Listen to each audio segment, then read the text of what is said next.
Olá, eu tenho uma semente para o seu coração. E essa semente, essa palavra, se fosse para eu dar um tema, o tema seria: eu não escuto a voz de Deus. E por que será que hoje você não escuta a voz de Deus? Ou por que será que um dia você escutou a voz de Deus e hoje você não escuta mais? A palavra de Deus diz aqui no livro de 1 Samuel capítulo 3, a partir do verso 1, que existia um profeta chamado Samuel. Samuel ainda menino, no seu início de ministério. A Bíblia diz aqui que ele estava aos cuidados do profeta Eli. E aqui nesse texto narra o seguinte, que os olhos de Eli já pesavam, já estavam na hora dos dois irem dormir. Mas o que chama a atenção nesse texto era o ambiente que eles estavam. A Bíblia diz que Eli vai dormir no seu lugar de costume. Porém Samuel foi deitar no templo do Senhor, aonde estava a arca. Repare que Samuel estava no lugar certo. Samuel estava onde estava a presença de Deus. Porém Eli foi deitar no seu lugar de costume. Guarda isso. E a Bíblia continua aqui descrevendo, creio eu que muitas pessoas conhecem essa passagem, aonde que Deus por 3 vezes ele chama Samuel. E quando Samuel ele se levanta, ele sai do ambiente onde ele estava e vai até onde o profeta Eli estava.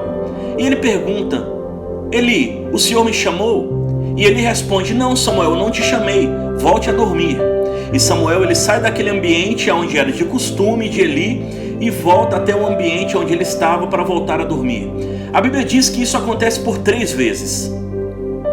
O que é interessante aqui é que depois da última vez, quando Samuel sai daquele ambiente, ele escuta Deus chamando ele, vai até a presença de Eli e pergunta: Eli, o Senhor me chamou? Eli percebe que Deus queria falar algo com Samuel. Então Eli dá um conselho. Ele diz: Samuel, quando você ouvir de novo essa voz, responda da seguinte forma: eis-me aqui, Senhor, o teu servo te ouve. Samuel então volta a dormir e quando ele escuta ali aquela voz chamando pelo seu nome, ele diz: eis-me aqui, Senhor, o teu servo te ouve. E a partir daquele momento, Deus começa então a ter um relacionamento profundo com Samuel. A Bíblia diz então que Deus começa a falar de forma nítida com Samuel. Ali era o início do ministério de um menino chamado Samuel, que depois ele ouvia a Deus de forma nítida. Assim na casa de Jessé, quando ele vai ungir Davi a rei, era de forma nítida que ele escutava a voz de Deus. Mas no princípio ele confundia a voz de Deus com a voz do profeta Eli. O que nós aprendemos aqui com esse texto? A primeira coisa, voltando aqui na pergunta que eu fiz no início: por que será que hoje eu não escuto a voz de Deus? Pode ser que o ambiente onde você anda, ou se você ouvia a voz de Deus e hoje não ouve mais, é o ambiente de costume.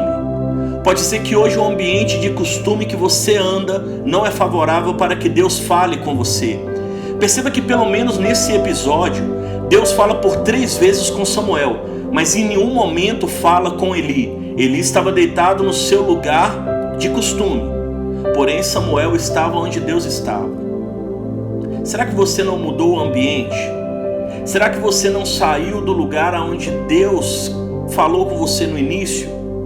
O que eu quero dizer com isso é o seguinte: quantas vezes você às vezes orava no seu quarto, você dedicava um tempo com Deus, um tempo de qualidade. Às vezes você tinha um relacionamento restrito com o Pai e hoje não tem mais. Eli estava no seu lugar de costume, que nesse episódio era totalmente desfavorável para que Deus falasse com ele. Porém Samuel, ele sai da presença de Deus e tenta escutar Deus em outro lugar. Será que você hoje não escuta a voz de Deus? Será que hoje você não escuta como antes porque você saiu desse lugar de início, desse lugar totalmente favorável? Repare que quem muda de endereço é Samuel e não Deus. Deus ele continua falando, porém muitas das vezes quem sai desse lugar favorável somos nós. E para terminar aqui essa palavra, também se tratando de relacionamento, eu gosto muito também dessa passagem, Gênesis capítulo 3, a partir do verso 8, onde Deus, na viração do dia, todos os dias, descia para se relacionar com Adão e Eva. Porém, a partir do verso 8, algo mudou. Quando Deus desce na viração do dia, Ele não encontra mais Adão e Eva para se relacionar com eles. Pelo contrário, a Bíblia diz que eles se escondem. Por quê? Porque eles erraram, eles pecaram. Então eles ficaram com medo do que Deus iria fazer. Eles perceberam que fizeram algo errado. Repare que Deus continua descendo no jardim para se relacionar, independente do seu erro. Muitas das vezes quem se esconde do Pai somos nós. O que também a gente aprende com isso? A gente aprende que Deus, Ele não altera a sua rotina porque nós alteramos a nossa. Ele continua descendo para se relacionar. Muitas das vezes quem não quer relacionamento somos nós, e nós acabamos saindo daquele ambiente favorável. Deus, Ele continua descendo.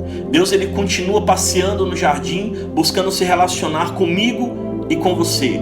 Mas muitas das vezes o que acontece é que nós saímos. Mais uma vez, Deus não altera a rotina dele porque você alterou a sua. Para fechar essa palavra então, eu dou o seguinte conselho: volte a um ambiente favorável. Volte no lugar do início. Deus, Ele continua lá. Muitas das vezes quem se retirou desse lugar favorável foi você. Eu espero que essa palavra tenha abençoado a sua vida. Eu espero que essa palavra edifique a sua vida. Em nome de Jesus, um grande abraço. Deus abençoe.